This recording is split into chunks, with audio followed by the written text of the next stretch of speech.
Good morning, sunshines. Hello, hello, hello. Excited.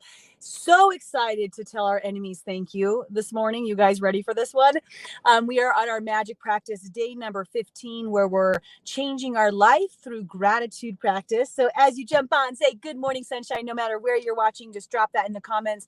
And then let us know something that you're grateful for. It's been a practice that we've been doing for years now. And if it becomes a part of you, you're going to see what a difference it can make in your life to have regular gratitude coming from your heart. So today, you guys, am thankful for willingness to share, like people wanting to help other people become better. So I'm about to go meet a woman who's going to help us with a lesson for my I Am Journey women. And she's just giving her time, and we're going to spend the morning together so we can support, a bunch of other women with something. So it's all of us just coming together to help support one another. So super grateful for that. What are you thankful for? Also today, for a powerful morning routine, let's just go through a few of your affirmations that you're using to continue to move forward and to step into your greatness. And remember, these aren't necessarily things that you currently are, but they're things that you're desiring. So maybe you want more organization in your life, so you say I am organized, right? You want more patience in your life, so you say I am patient. What are a couple that you'd like to step into? Okay, good morning, how are you? All right, so here we go, guys. Let's talk about your enemies. So I want you to connect. Usually it's like, oh, I don't want to think about this, right? But this morning I want you to connect with something that might make you feel uncomfortable, and think about someone who just gets under your skin, right? And it could be a variety of things. It could be like a true enemy. Like maybe you have that person and it's like, oh, you do not want us both in the same room. Like there's a lot of hatred for that person, something going on there. Okay, so it could be that. It could be a sadness around someone, maybe an old relationship. It could be an anger, like they did you wrong, like, right, maybe it's not necessarily an enemy, but like they did you wrong, and you're harnessing this anger in your heart, right? So anywhere where you're feeling a negative emotion, because of a relationship that is not well. Okay, so we are looking at these enemies, or whatever you want to call them, right?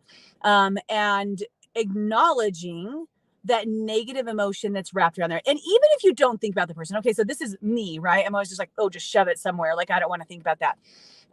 When I first did this practice, it was challenging for me, because I was like, wait, I don't even know. Like, I feel like I've really let go of all that, but I had to dive back in. So like going back and like really identifying and thinking about it. Okay, so now you think about this person, right? And right away, probably what you want to do is you want to start blaming. You want to start explaining what they did wrong, how they did it wrong, what that meant for you. And it brings you into even a more negative state. This is why I don't like doing it, but it's necessary to get to this next part. When you decide to wrap gratitude into a relationship that is not well in your life, it's amazing what can happen. Not that it's supposed to mend the two of you. Not at all. Most likely what you have going on, what you're thinking about, is not a mendable situation. It's not something like, oh, we want to come back together and it's going to be beautiful and be best friends. That's not what I mean. But it's going to mend your heart so that you can move on. Because when we're harnessing anger towards someone or something, right?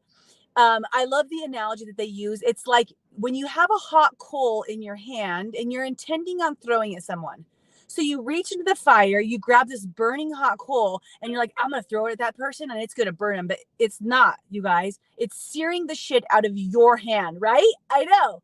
Like it's burning you up, and you're the one feeling the emotional pain. They might not even be thinking about you ever, you guys. What if you spent all this time emotionally exhausting yourself by wasting the thought and energy on other people, and they're like, you're not even crossing their mind? Who's getting burned by the coal? You are, because you're choosing that, right?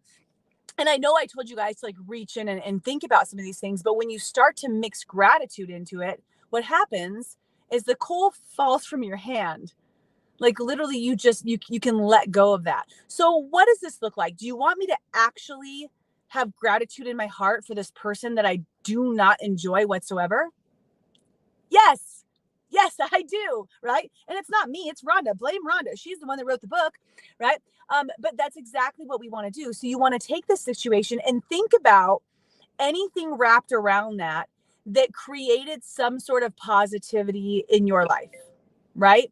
I think one of the easiest examples is to think about exes.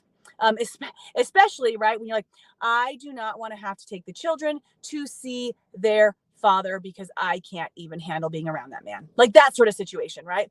So a lot of times I see this with your children's other parent that you don't really enjoy being in their space anymore. Okay, that person, that other human that you care none for, that has probably done a lot of jacked up things and screwed a lot of things up, your little tiny humans wouldn't be here if it wasn't for them.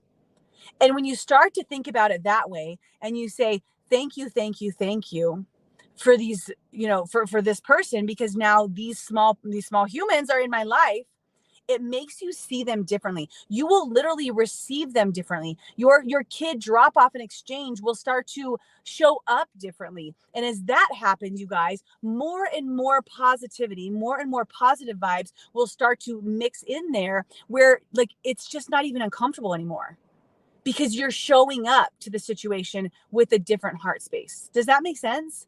So I had some different things that it like not relationship factors, but I like went back through and thought about some situation that had occurred for me in the past that weren't the best. And I just went through and just gave thanks for them. Right. And it might have to be like a nut, like maybe you're like, I can't think of a single good thing that they did to me, but like, I don't know, have they contributed to the world some way? Are they providing safety in any way? Are they, not harming anyone? I mean, it could be like that extreme. Like you want to dig deep to give the gratitude for that situation, that person. So today's encouragement. Okay. So we always end with a activity and encourage you guys to commit to something. So this one you might be tough. We might not get a lot of you committing, right? You guys are already scared. Commit to choosing one relationship in your life. And you want to literally write down, thank you, thank you, thank you for fill in the blank here. What is any stretch of any positive thing that you can think about this person and write it down on the paper and see how that negative emotion starts to melt, because it will. And if you need to do it more than once, do it more than once. Okay. So good morning, sunshines, you guys. Thank you so much for being here this morning. I'm sitting at a park and apparently it's a bus stop as well because a bunch of people are starting to show up and they're like, why is this lady sitting in our bus stop? I don't know. It was bus stop. I just needed to pull over and do good morning sunshine, whatever. All right, you guys, good morning sunshine. Love you all.